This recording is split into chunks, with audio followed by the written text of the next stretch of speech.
as we are doing an American R-rated film or MA15 here in Australia, there might be some triggers such as suicide and, for me, clowns and death. So just warning before you start listening to this episode. We all float down here, Georgie. I'm Steph. And I'm Ange. We're Nerdazons.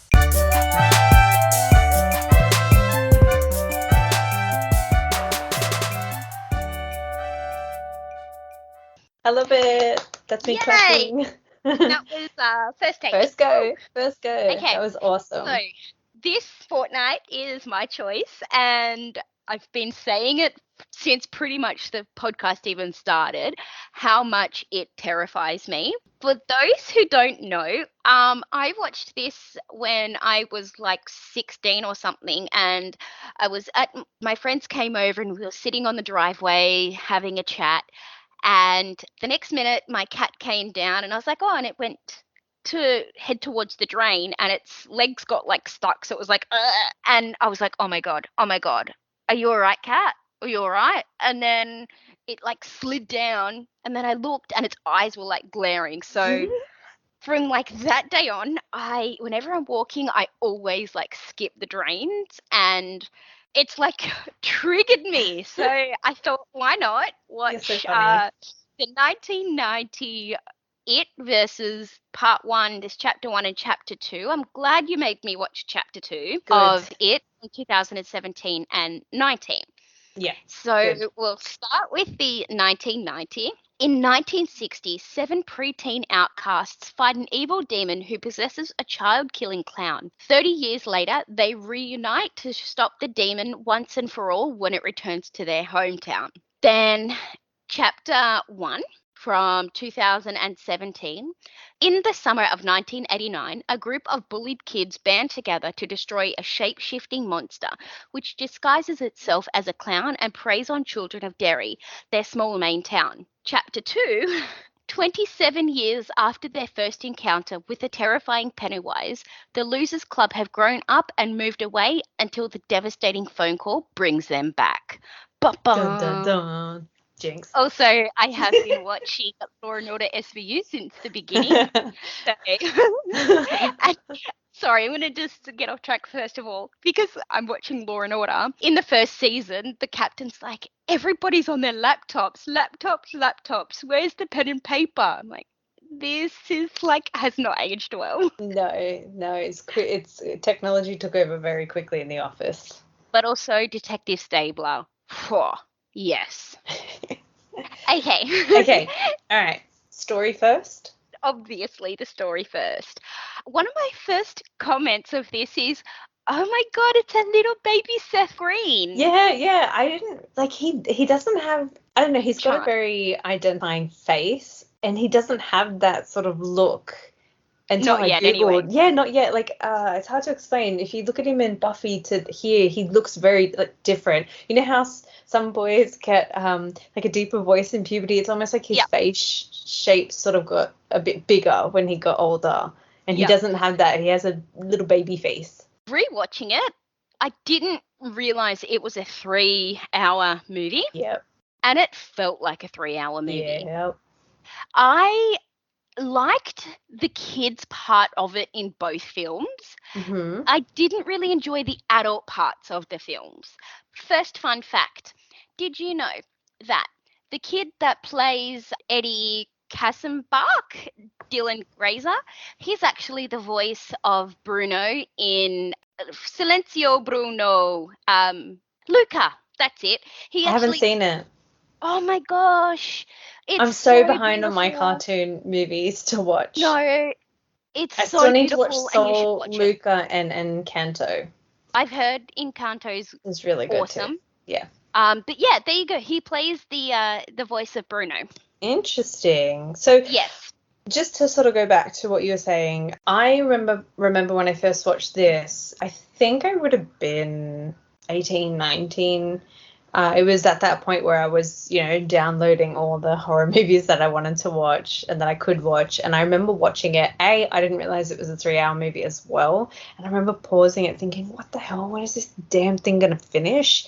And then I just remember thinking that was not as scary as I ever thought. No. But now that I've rewatched it, I really do like the story. And it's funny because there's a similarity with Pennywise. I've seen lots of, I don't know if you saw this, but there's a fan theory online that Pennywise is the same creature as Mary Poppins. No. Yeah, because the biggest thing is that they pop back every 27 years. Yeah, Jeepers Creepers also did the same, but I think his was every 40 years he would come back. So you can kill him, for now. And they only live for 3 days, and then if you kill him, he'll still rise again after 40 years. So to me, I saw a lot of similarities. Jeepers Creepers obviously got inspiration from it because it came first. It came first. Yeah. The biggest difference between the two films is obviously the remakes were linear in time. So you watch the kids one first and then you watch them as they were adults. But in the original 3-hour film, it was backwards and forwards. It's classified as a mini-series because I think it was half and half. It must have been released. I'm not sure how it was released. But even if it was half and half, you still saw, it starts off with them as adults and then they remember and then it goes back and forth. It's quite consistent throughout the film of both casts in the original. And I do think that is something that the remake does a bit better. I think just having it in a straight timeline is good. I can see the benefits of doing it in the way that the 1991 did because it just draws you in as the viewer to make you feel like, oh, I'm remembering as they're remembering what actually happened. And I wasn't expecting Pennywise to not be in it that much. Yeah, he wasn't in it very often. No, in both films. And I actually enjoyed this movie a lot. And because, I was a bit of a loser at school and, I could feel that I connected with the kids. I really liked that. Yeah, it focused a lot on the kids and the storyline of how they all got together and how, they all had some sort of trauma and that connected them. But I didn't realize that John Ritter played Ben, and I'm so sad that he had passed away. Yeah, I know. There's actually quite a few, between both films, there's actually quite a lot of good characters. But we can get into that when we move to the characters. But just on the story and I guess screenplay a little bit before we move on, another big key difference between the two is the original one relied heavily a lot on the viewer's imagination. So as you mentioned, we don't see much of Pennywise.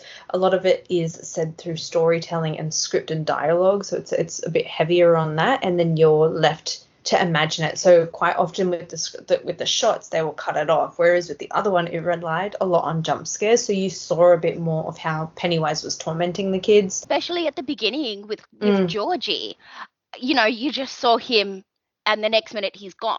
Whereas this one, you saw that he was you saw his arm butchered. Get bitten off. Yeah. So throughout the miniseries, quite often the screen would just sort of cut. And even when in the original one with the suicide, it cuts, the shot goes to black and then it goes to the next scene. So when Georgie gets taken, the same thing, you don't see him get taken, but you see everything in the remakes. Because I think it relied heavily on visual cues compared to imaginative cues if you were the viewer. And that was so terrible at the beginning of the chapter 2 when they're holding hands and that they're just, being in love and then they just get belted and he gets then thrown over the bridge. I was oh my gosh. I know, just let them be. They weren't harming anyone. I know. I hated that. That was heartbreaking, and I was almost in tears because it was so realistic the way that they just got belted.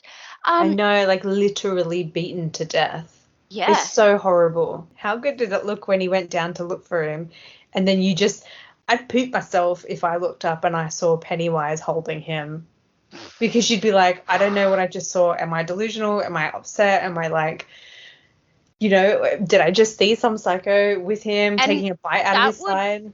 that would also traumatize me. Yeah. Seeing my partner just get murdered in front of me and then seeing a creepy clown, because remember, you don't remember what happened if you leave that town, Yep. and just Yep. going, what? What? We're going to probably chop and change, but there is a lot going on this. So I think we might just move on to characters Yep. and then also add the storyline to their characters. Yes. Yes. Okay, first of all, the one point I want to make is that Henry Bowers, played by Jared Blanchard in 1990, what a little turd, for one, and also the fact that when he goes into the mental institution, Oh, yes, tormented. yes. Sorry, I'm thinking of Patrick Hotstetter. That's all right. So when Henry Bowers, played by Jared Blanchard in 1990, Mm-hmm. when he gets into the mental institution and he's tormented by Pennywise, and he's like, you need to escape, you need to then kill the kids. That goes into so much in the first one, whereas the second one, it's just like, hey, I'm going to try and kill you. I stabbed his face, then he gets stabbed, he's dead, the end. Whereas it was way more involved in the first one, where they were like, shit, how are we going to try and hide the body? How are we going to then get away with this? And I felt like it was just swept under the rug to say, and I think he was way more of a bully, way more terrifying in the first one as well. So I think he's terrifying in both, especially the fact that in the remake he actually does start carving his name in I know. in his skin. So I just thought, wow, you're a literal psychopath. But I think the one thing I disliked that they did in the remake is he's a bully, right? So he's the antagonist of the film, and his whole purpose is to just bully them. I mean, I'm sure he's a psychopath, just for the amount of violence that this character had as a kid and how much he wanted to actually physically harm or kill something. Yes. But in the remake, they almost tried to humanize him. They showed you that he was a victim himself. He was bullied by his dad, which then caused him to kill his dad. And it's just like, did you need to add that element to his character? I don't think it was needed. I didn't want to like him. I didn't need to like him.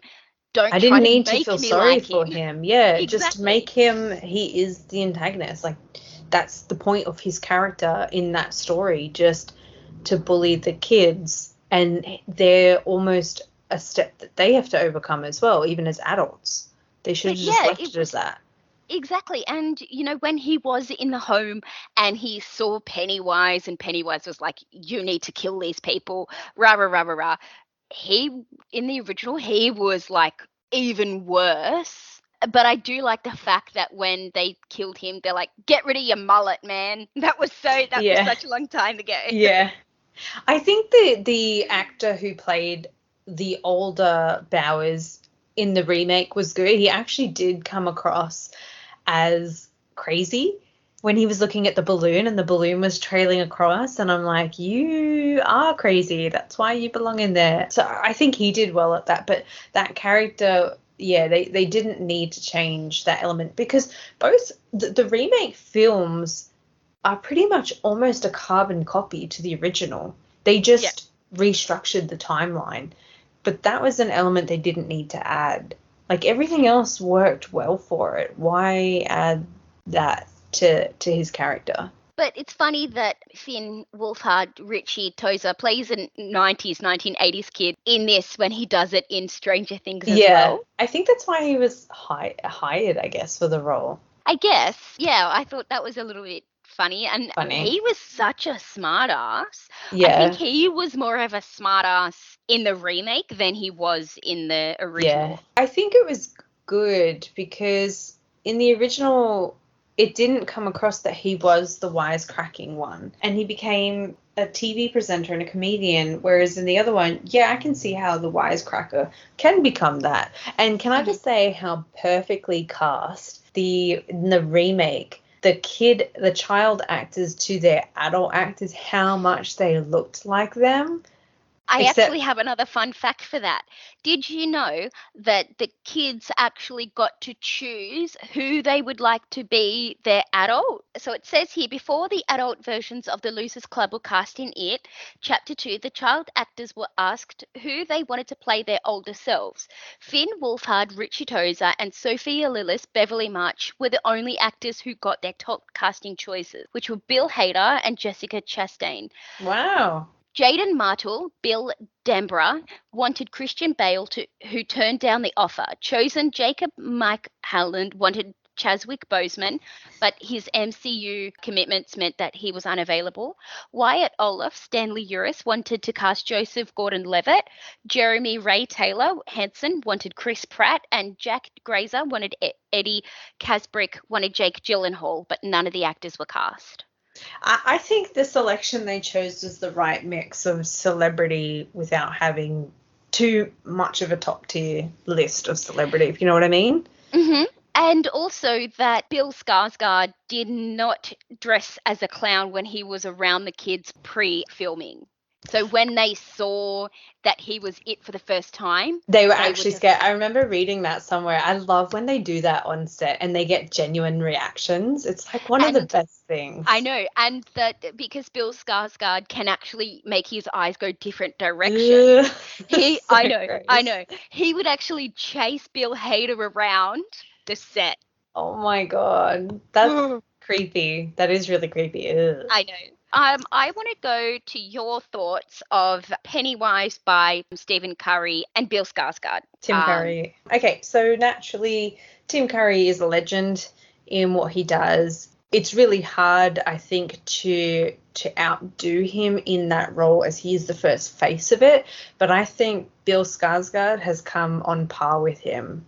I think they both stand in their own elements, and I don't know. It's Tim Curry's eyes. Yes. That and the way that he came out of the drain for the first time when I watched it again for the first time in a very long time. I was like, oh, I'm scared. And then as I went on, I went, oh yeah, it's not that scary. I told you that. He did such a great job. Tim Curry, wow, but also Bill. Yes. They have different. So I feel with Tim Curry, he brings that typical, I'm going to fool you, child. I'm actually a happy clown. Like even the way his outfit is he does look like he's just a clown presenter because it's all bright and colourful. So you think for a kid, oh, he must be nice. And then you see Bill Skarsgård's Pennywise and he's dirty and grimy and his clown outfit is so outdated. But he brings an unhinged element to Pennywise. Even when he's trying to coax Georgie into the drain, he comes across crazy. He doesn't come across like I can trust you. He just has and the drool that comes through, he just has that element of unhinged psychopath wanting to capture you. And I like that. Like, I'm Pennywise, you're Georgie, we're no longer strangers. But even then he still seemed creepy. And both of them. Yeah, so I just think that they were both, and it's really rare for someone to come in and outdo, especially a horror icon, to come in and match on par with them. Yes. I want to start talking about the kids. Yep. I want to go Beverly first. Yep. So played by Annette O'Toole as the adult. When the 12-year-old Beverly in the 1990 was played by Emily Perkins, and older self was played by Annette O'Toole. I think that they did a really good job of the casting. I agree. I do agree with that. And I just thought, especially being a girl at that age, hanging around boys. Yeah. You as a parent, you'd think, oh, what's she up to? She was so cool. Yeah, I think the character is pretty cool. Even I think the casting in both films have done amazing. And can I just say how much Sophia Lillis reminds me of Molly Ringwald? She does too. You didn't think that? Oh my gosh, she does too. This era's Molly Ringwald. Yes. Although I'm not a huge fan of the remake adult version of Jessica Chastain. Yeah, because I don't know, she just irks me, and especially she was the one who was in Jurassic Park, yeah? Yeah. Yeah, no, I think that's what ruined her for me, is the fact that Hmm. in Jurassic Park she was always running around in heels, and that she No, was the just one thing I loved about that is she actually takes the heels off. And it's in like this one. most horror films don't do that. Like, they're the first things I'd be ditching if I was a girl and running for my life. Yeah, That's what I I liked agree. about that film. Yeah, with this character, I find this a really interesting character. I feel that for the original, it had, again, it was all dialogue and left to the imagination of her journey. And then in the remake, they just took it, like with everything else, they took it to that next level. And it was just so much more intense to watch with Beverly's character. Bullying that she suffered at school, And then the even the bullying at home, abuse, and then with her husband as husband, well. yeah. Yeah, so That got me so angry. That made my blood boil. That so it was he was so much. so horrible towards her. Yeah, I definitely think. But in the original, the husband, or I think that I don't know if they were married at that point. Were they in the original? Yes. Yeah. So the husband then, he was very dominating in all aspects of her life, and it was a different, I guess, a different level of abuse she was dealing with. Whereas in the remake, it was just straight up physical abuse she saw in the home, sort of thing. Because she didn't even seem that worried, and then bang, he just a switch flipped for him. So I think for both films, I think they did well with her characters. I was really invested in the children in both parts.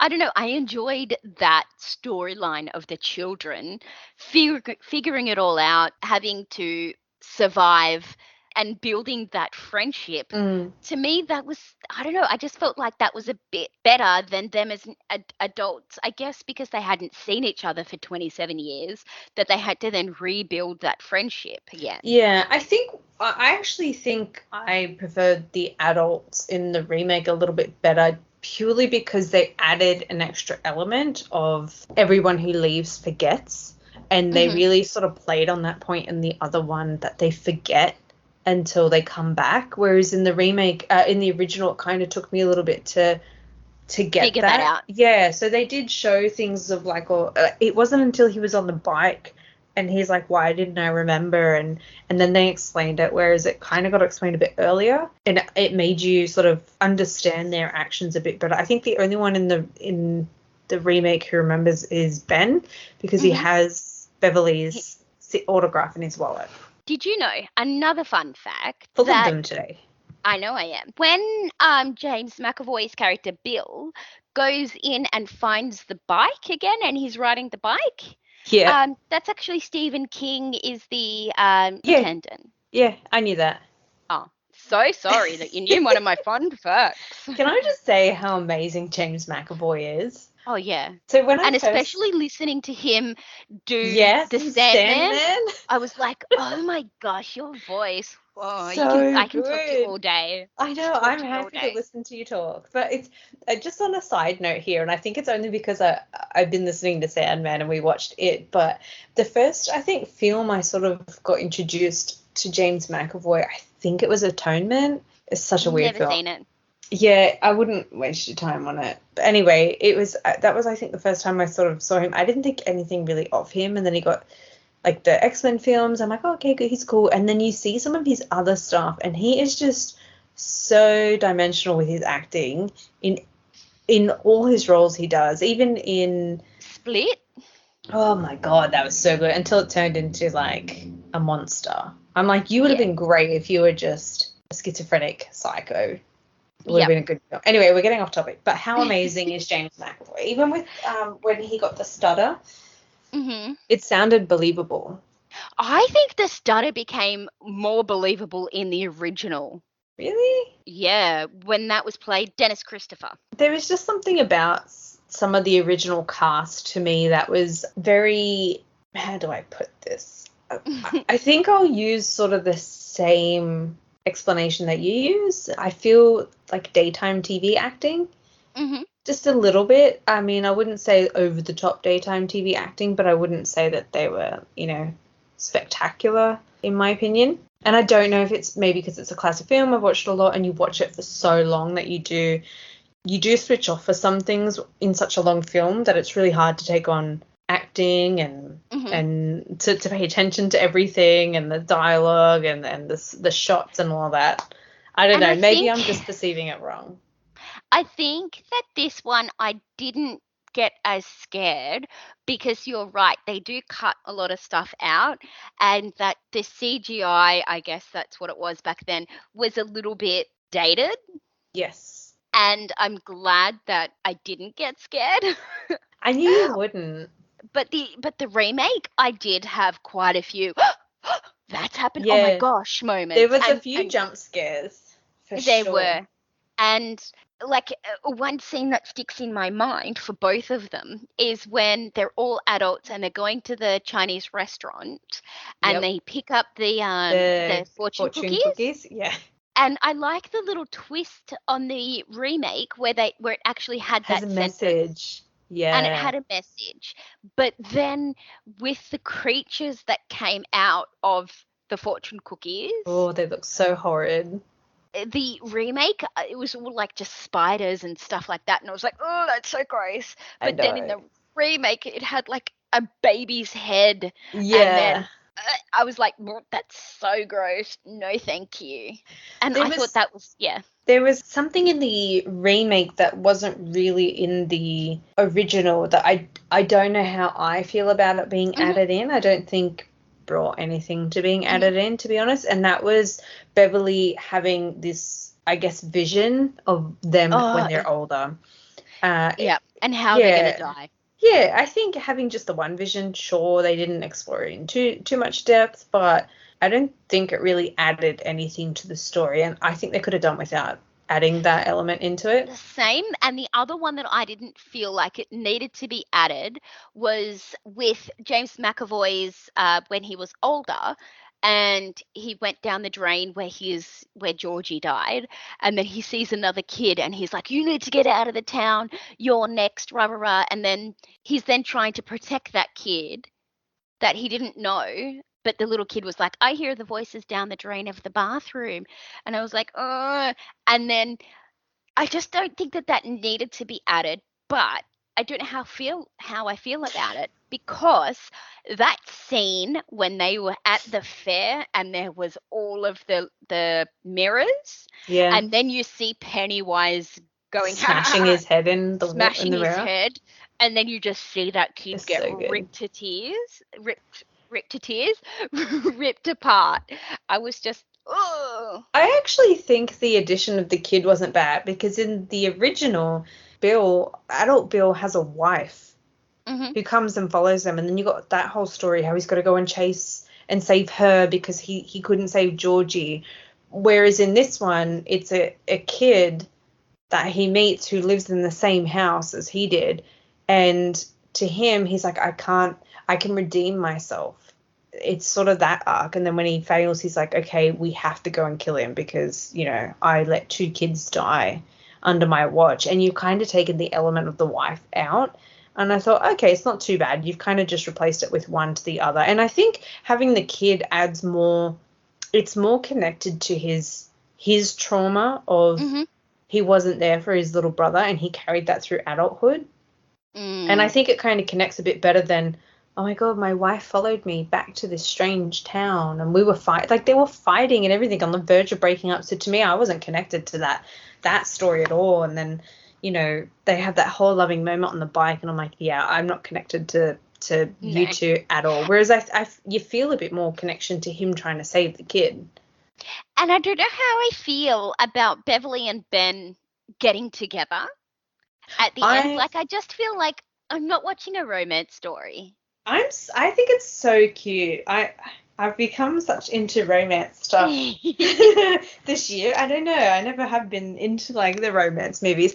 I don't mind it. I think it's kind of cute. He carried a torch for her for over 30 years, and it was just nice to see them. Like, she finally appreciated the poem and where it came from. Poetry. Yeah. I thought it was, well, to her, it didn't come across as poetry. And all four Beverleys showed that when they acted, that whenever they said January embers or something, they actually believed, oh, it's so beautiful the way they acted. And I just think it was cute. And to me, I also think it's cute purely because Beverly deserved to have a nice person, like a nice guy in her life.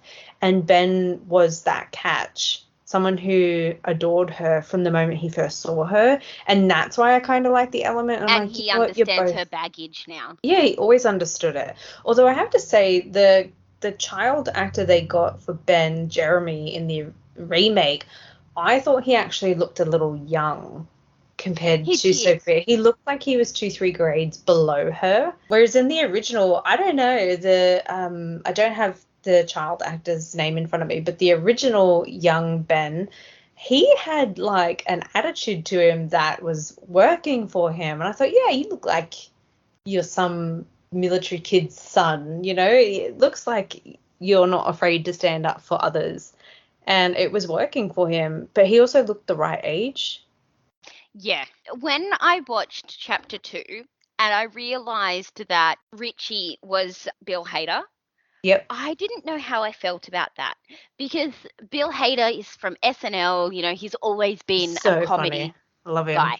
I didn't like him in this at all. Have you, a question before I get into it, have you seen much of his film work or purely just his skits? I've seen him in like Trainwreck and stuff like that, but I don't think I've ever seen him in a serious role.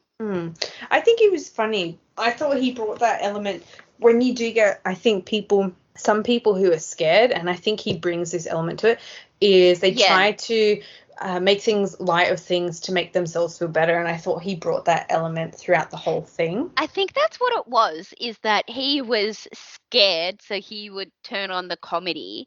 Yeah. But like Finn and Bill Hader, they look so alike. Gosh, I'm glad that Finn did choose Bill Hader to play. They look so alike. But he was such a smartass, his character in the remake, than he was in the original. I felt like he was a little bit of a smartass, but you know, he wasn't any trouble. But you also got to think different age gaps too when these came out. So I think kids, especially now, they're exposed to so much more. Watching the original probably wouldn't do much for them at all. That's why you have more visual jump scares and bad language, less dialogue. I kind of like the more dialogue. I like the imagination aspect to a lot of the, like, as I mentioned, I like the classic, you know, prosthetics and things to classic films, and I like the dialogue and imagination of it, but it's not everyone's cup of tea. One of my other comments that I wrote was, haha, when the teacher says, now kids, we live in dangerous times, we have a 7 p.m. curfew. Little did they know that nowadays, when we had our curfew at like 9 p.m. or something during lockdown, I was like, I know. Oh my gosh. Relatable. Yep. What about if we move on to like prosthetics and stuff like that? Because I've got a lot to say. And stuff. Yeah, let's do it. All the nitty-gritty stuff, because then that'll also be able to incorporate the storyline and the actors and everything. Yep. Yes. Let's do this. When the blood came through, so we were at Beverly's house, and the blood started coming through the. Are we in the original? In the original. Yep. It took me a little while to realize, why can't the parents see the blood? And then I realized, it's all like the kid. Yep. That was just wow. And even in the remake, it kind of spell it out to you. Yeah. But they also spell it out to you as a viewer when she's like, can't you see it? And then she's like, oh, I just saw a spider, when she realized he can't see it. Yeah, and that's what I liked about the original, is that you did have, like you keep saying, you had to leave things. I thought that was such a good story part, is that only the kids can see all of this of what's going on. Yeah. Yeah, I agree. And it makes you so much more scared as a kid. Like, you won't go to an adult for help because no one's going to believe you. Who's going to believe you that there's blood all in the room if they can't see it? But when the lady came in at the original, I was like, oh, what a gorgeous lady. You know, come on in, see your old house. It didn't pick up on me that she was going to be Pennywise. Yeah. With the remake, I was just like, yeah, you're totally the old lady. You're totally Pennywise. And when she came out and she was like naked and I was like, oh. I saw this at the cinema and I remember I was bracing myself because I'm like, it's going to come. And I didn't, I think it was in the cinema, it was quite loud when she ran through. Like it got all quiet because you're trying to look through the dark kitchen. But how funny was it when... I mean, I found it funny. I giggled a lot in the remake as well. But when she was walking and she was in the kitchen, and as the kitchen was getting dark, you saw the old lady going one way to the other, and you can see she was naked, but she was like moving all weird and jerky, and I was just giggling because I'm like, she just looks like she's dancing across the kitchen naked. That's what I thought too. Yeah, I thought it was hilarious, but I love when, side note, just because it's Pennywise as the old lady, but when Bill Hader's like, don't you remember the dance he did? And he did it so well. He copied him so well when he did that. Yes. And when they were down underneath, when they had Beverly go up and she was done by the eyes, I thought that was so cool done in the original. 2017? No, in the original. I thought that was kind of cool. And then it just blew my mind with, like, it outdid itself in the remake as well. Yeah.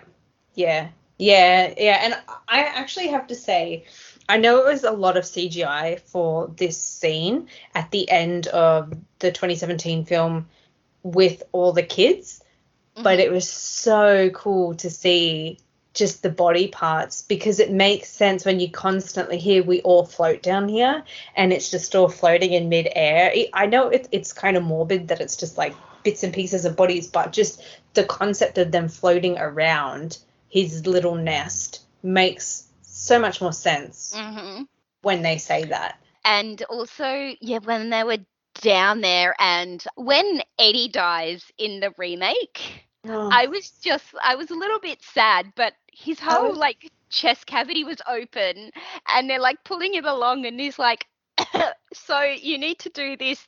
I'm like, how long does this speech go for? Like, you're about to die, mate. I actually like the element of Richie and Eddie in the remake. I thought and just the subtle hint of him going to add E next to his name in the heart, just, it was enough it was all that needed to be said, and it was just so beautiful to me. I found that absolutely gorgeous, and I'm like, that's chef's kiss of how that was perfectly wrapped up. And it just, it's this person who always used humor. He always closed himself off to who he truly was, and then to see that at the end, it was just, I take my hat off to Bill Hader in the fact that when he's dying and he's just like, we've got to get ambulance, we need to take him with us. He can't stay here. And then when they're all in the water and they're cleaning themselves and he just starts breaking down and they all just give him a hug, I was like, that's so sad. Like, I know. And I wish that they stayed friends. Much. I know. And it's just so sad because he was very, very close to him and he just never had the chance, I guess, to really say it. That was sad. Can we talk about Eddie? I have to say, I really like the casting in the remake, especially young Eddie.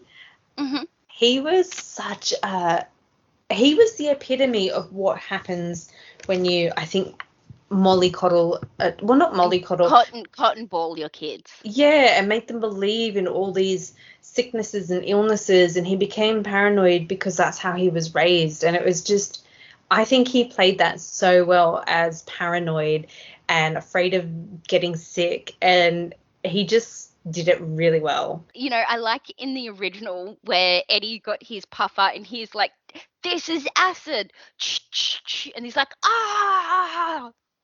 Yeah, they didn't do that in the remake, did they? No, they didn't. No. Yeah, I wish they had kept it. I like his fear in the bottom of the basement, the chemist, and he has to go and help his mum, and I love how he's like, Mum, like, what the fuck are you doing here? I don't want to go down there. Oh my God. And she keeps yelling, and it's like, it would be so hard as a kid to see that and be like, I have to go, but I don't want to go. Would it be wrong of me if I ran away?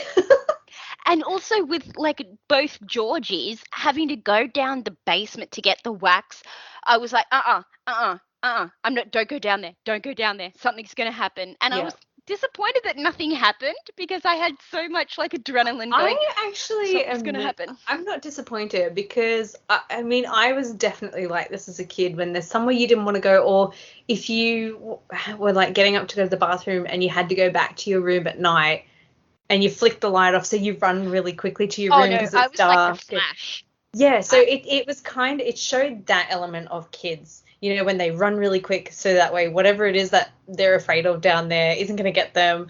And I think he brought that element of believability to children's fears and how they can act. Just on Georgie, again, I just have to say the casting was incredible for the remakes. And for Georgie in the remake, I feel like they got a slightly younger boy that made him look very, I guess, really young.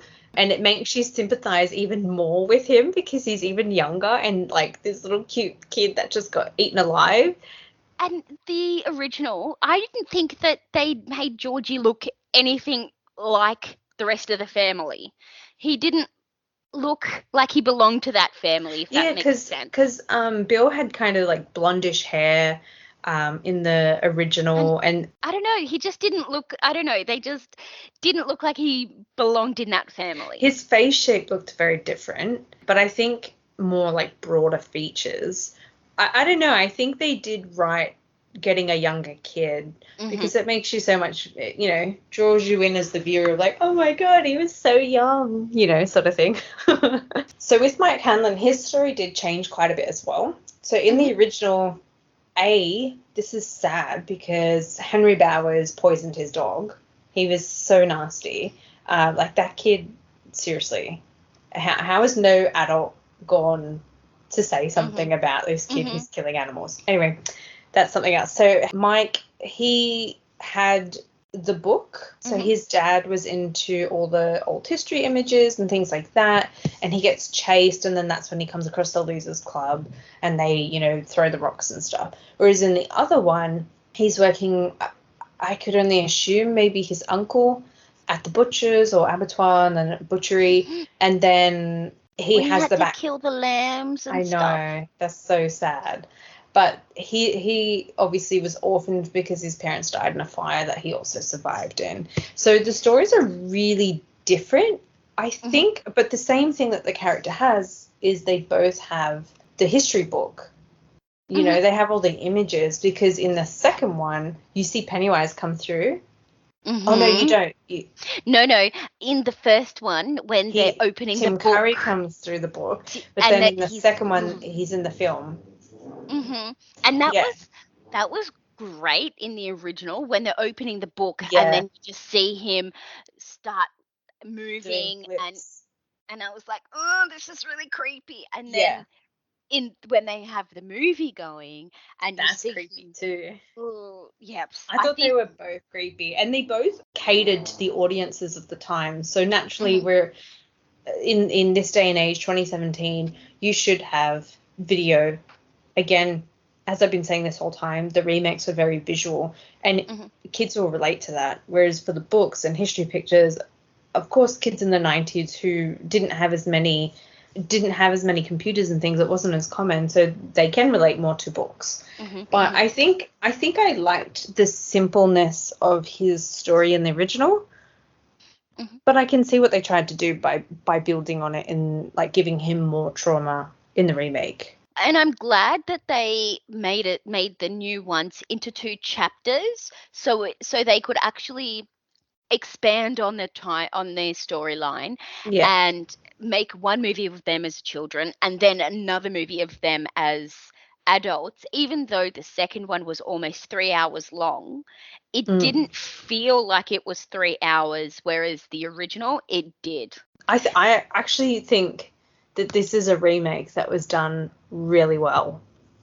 Another thing that I liked about the remake was when they were at the carnival and there was the lumberjack dude. Oh, that's for Richie when he was sitting on the seat. Yes. Yeah. and that he was just I on wasn't top expecting him to come out on the side. On the side and then floating with the balloons, and this has actually like increased my fear of clowns, but I don't have a giant fear of drains anymore. However, I will still avoid them at any cost. Yeah. Also, one thing I noticed, two things I'm going to mention because you just reminded me of a point that I wanted to tell you about. Before I get into that, what did you think about the fact that Pennywise, to get in the remake, to get to his nest, I'm just going to call it, you went through the house, whereas in the other one, the house was only there when Stanley went through. He got lost in the house. That was like his fear moment, but the entrance was still within the sewers. Yeah, that's what I was going to mention to you as well. I liked that it was down in the sewer, and I like that it was where it was, I'm going to use one of your favorite words, dank and dirty. Yeah. And just you could almost smell Yeah. what it was like down there. Whereas the house, I felt like it needed, yes, it was still dark and dank and stuff like that, but I liked that it was in dusty. The sewers. It wasn't dank, it was dusty. Dusty, that's a good one. Whereas when it was down in the sewers and stuff like that, that's kind of where you know Pennywise to be. Yeah, I think. And then the house crumbling at the end and being non-existent. I don't know. I mean, how I felt they about just that. took that from Poltergeist. So yeah. But to me, I think the scenes that they shot in the house were cool. That they were, scary and they were interesting. But logically, if you were going to be a serial killer who needed to hibernate for 27 years, you'd go into the sewer because waterways and like pipes and water pipes and things like that are very rarely touched in towns. Like they're already a functioning system. You wouldn't touch them. Whereas that house, eventually, if it like crumbled because it was decrepit, council would have to come in and clean it up anyway. So how are you going to go into the house and fall back into the well? Now it's making me think, did they only see it because they were children and that they saw Pennywise and that's the only time that the house existed? Or could anybody else see the house? Or was it just crumpled nothing to begin with? Nah, I think it wasn't just that. Because in the remake, it was Eddie who always avoided walking that way, not Stanley. Whereas in the original, Stanley just got locked in there and kept saying it wasn't real, and then exited. I think they should have just kept it at the entrance of the sewers, like a pump house or something.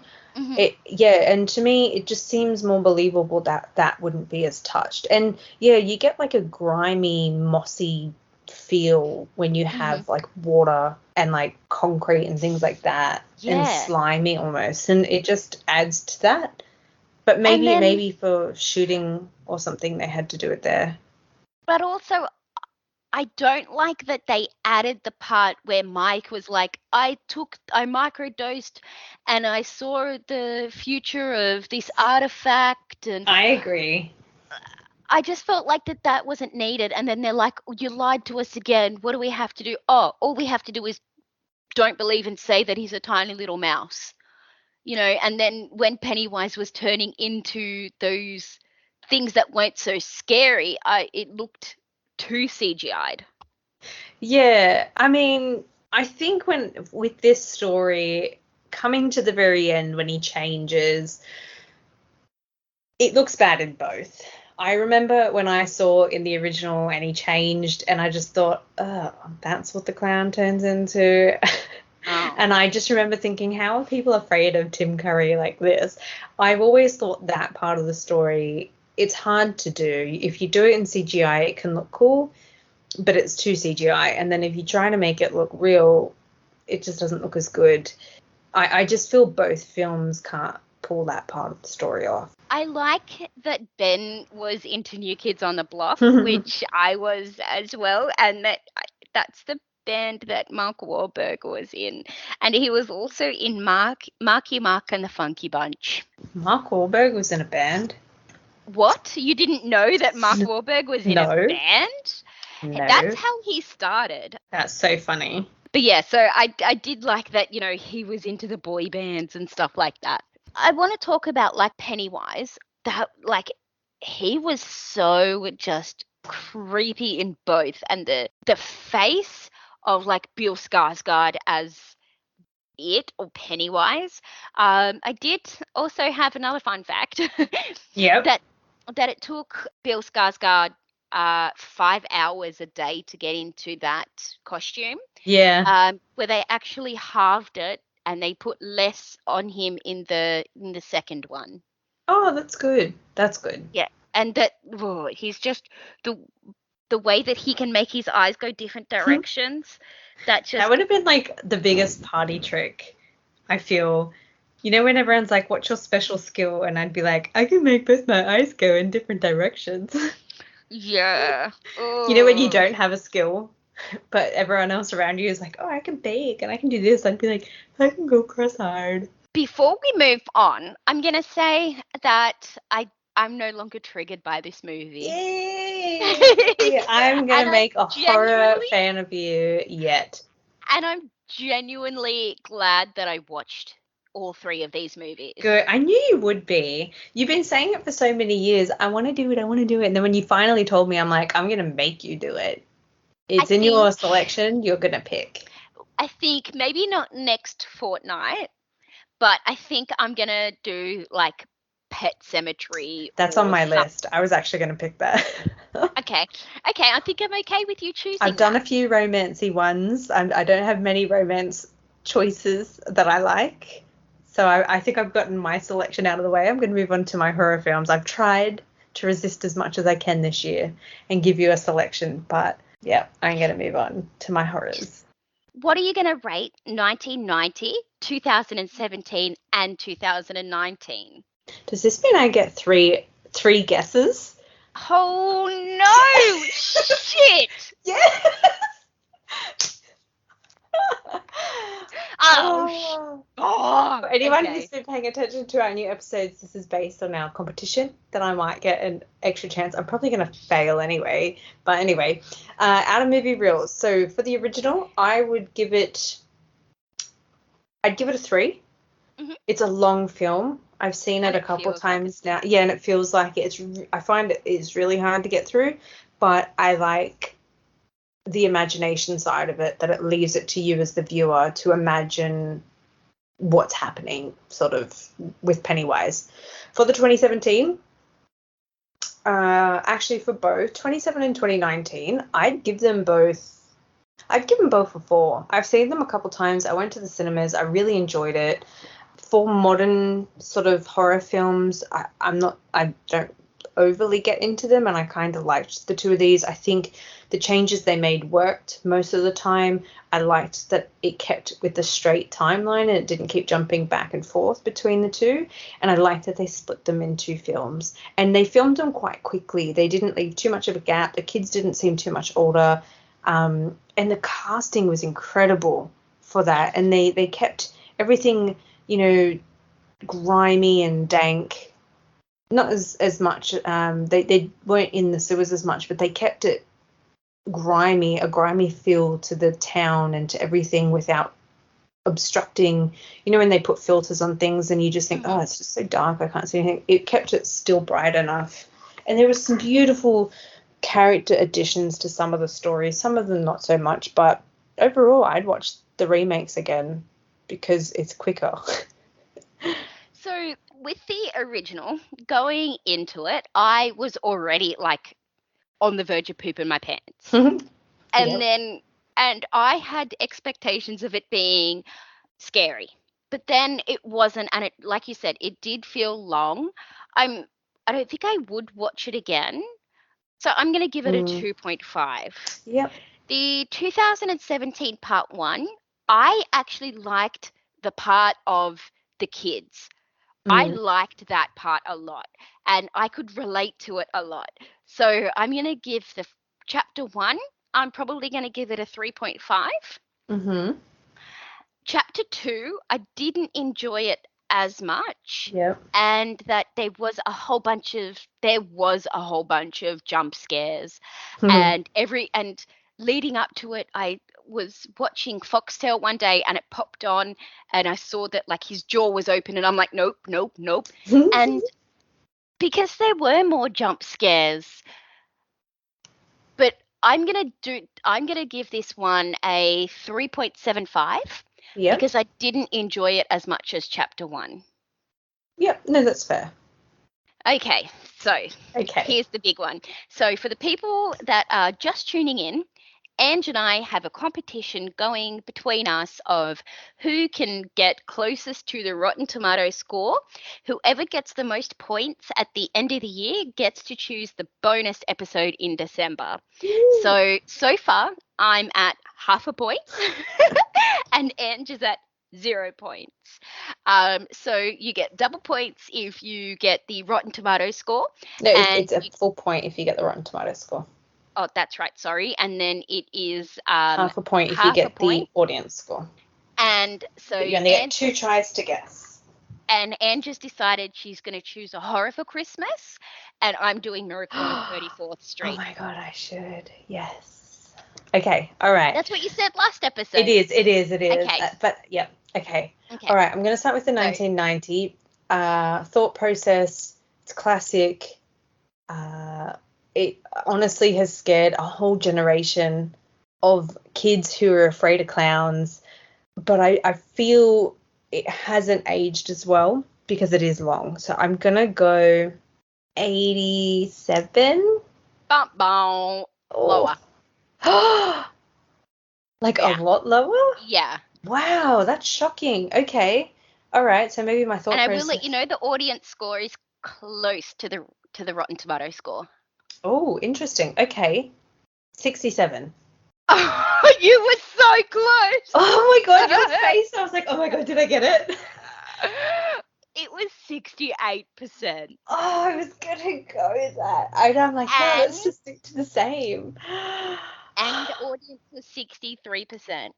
Damn. Yeah, I can see that scoring. In my head, I was thinking the same, that it wasn't as good, but I was thinking the audience, the loyal fans that have kept it up, but obviously not. All right, let's go 2017. Mm-hmm. I think these ones are going to rank higher. I'm going to go to keep my face straight. I'm going to go with your thought process on this, that this one was better than its sequel. So I'm going to go, I don't know why I keep landing on these numbers, but 87. You are so close. I'm not telling you which direction though, but you're like really close. I always tell you higher or lower. What did you say? 87. Higher. I mean lower. You said 87, yeah? Yeah. Lower. Sorry, lower. My heart is beating so fast. 85. You were so close. It was 86. I was going to go that, but I remember when I said you were so close because you were one off, but you didn't give me that hint. Oh, okay. And what was the audience score? It was 84. Okay, yeah, I can see that. All right. First time lucky. All right, if I'm going with my third thought process that this one's not as good as the 2017, I'm going to go 84. Much lower. Much lower. Okay, that's disappointing. 63. You were so close again. No. You were at 62. Oh. And the audience was 78. Okay, I can see the audience score because I think it was a decent film. I didn't think it should have gotten the 60s. I can see the original being put in there, but I don't think the 2019 should have been ranked there. You know what? Executive decision. I'm going to give you half a point because you were so close to the both of them. Yay. So now it's a tie. It's a tie. Oh my God, that's so difficult. I know. It's literally like so hard. I know, my heart like beats so fast when we do this. This was so much more nerve-wracking now with the competition at stake than when we did this last year. Do you want to tell everyone what your next movie choices are? So I'm Going completely different direction. I'm going to go with a musical that I have never Ooh. seen, and I'm doing Hairspray. Yay! I haven't seen the original, but I've Hmm. seen the remake, and I really Okay. liked it. Okay. I don't And then, know how it's going to hold up, though.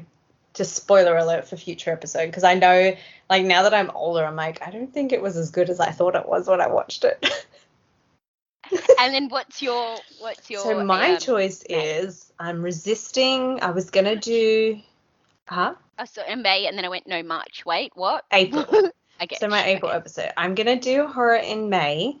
I was almost gonna Mhm. do it in April, but I thought I'll give everyone a break, and I'm gonna go an action film. Mhm. I've chosen to do King Kong 1976 to the 2005 remake. Oh, awesome. Yeah, I'm pretty excited. Oh, that'd be cool. I know. I haven't seen the Okay. 76 one. I'm down. We got a different selection. We do. We're completely thinking outside the box this season. I like it. So, shall we move on to Nerdison's Nerdy Notables? As per previous fortnight, I'm still interested in space.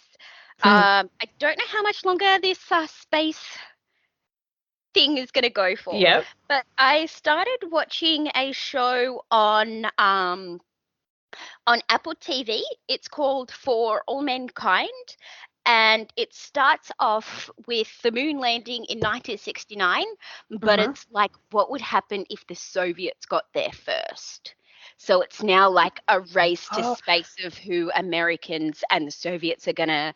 It's really interesting, and it jumps to. So it starts off with 69, then it moves on to 79, 89. I'm only a few episodes in, but it's really good. Okay. What's it called again? For All Mankind. Okay. I think I've seen the ad for that. Well, for me, not much. I've watched a bit of anime. I finished a series called Super Crooks. I think it's on Netflix. It's one season. It's as if Ocean's 11 was an anime, but with people with superpowers who aren't quite villains, but would be considered villains. Interesting. Yeah, I finished it. It was 12 episodes, short episodes, anime, 20-minute episodes. One season. I like that I finished it one season. I kind of hope they keep it at one season. I think it'll be really good and make the series stand out if it's like that. So I watched that one. And then I've just been watching a series called Konosuba anime. Yeah, that's it for me. I did watch a bit more of Lucifer. So I'm up to episode 6. It's all right. Not as good as Sandman. I hate her in, I can't remember her name, but the detective. I can't stand her in Lucifer. Yeah, she's not my favorite cup of tea. I'm finding it hard to, I agree. I'm finding it hard to adjust to her. I think after having sort of my first introduction to this Lucifer in this sort of world was from the Sandman, and it was much darker, and to come to this it's been hard, but I just finished the episode 6 and his wings were taken, and I thought, this could be getting a bit more interesting, more in the mythological side of things, not the I'm going to go solve a crime sort of side. I don't know how I feel about that side of it, but I'll keep watching and see how it goes. The one thing about it, it's not a spoiler, I promise, but season 3, it ends beautifully. It ends perfectly. And then that's when Netflix took over, because I don't think it was on Netflix, and then they just extended it, and then I'm like, it just ended perfectly. I started watching the first few episodes of Peacemaker. I really want to watch that. But I keep getting like The Boys vibes from it. Yeah, it does look like The Boys vibes from the ads that I've seen, but it is something I do want to watch. I haven't seen the second one of the Suicide Squad. I hadn't seen the second Suicide Squad. I haven't watched it either. Peter Capaldi's in it. Yes, I know. And so I feel like I needed to watch that to understand the Peacemaker to begin with. Oh, is it? Oh, are they connected? Yes. Okay. So it's his spin-off. Yeah. And then also Raised by Wolves has come out season 2. I like that as well. But other than that, my acting's going well. Nice. Yeah, that's all I'm going to say is it's going well. I've just been studying as well, so that's it for boring old me. So if you want to follow us on Instagram or Facebook, you can at Nerdazons. If you want to send us an email, whether it's any suggestions, we have had a suggestion from Rachel that said we should do Clue, the board game versus the movie, which also stars Tim Curry. So you can send us an email at nerdazons@outlook.com. You can listen to us on Spotify, iHeartRadio, Apple Podcasts, and wherever you get your good podcasts. We also have merch drawn by the amazing Craftcaster. You can find that on Teespring. Speaking of that, I wore my Patrick Stewart has nice legs shirt the other day, and somebody commented about how funny that was. Oh, was it at work? No, it was just on the street. Really? Yeah, and somebody was like, "Oh, that's great." I'm like, "Well, follow us." Did you say it was from our podcast? Yeah, I was like, shameless plug. That's cute. Until then, stay nerdy.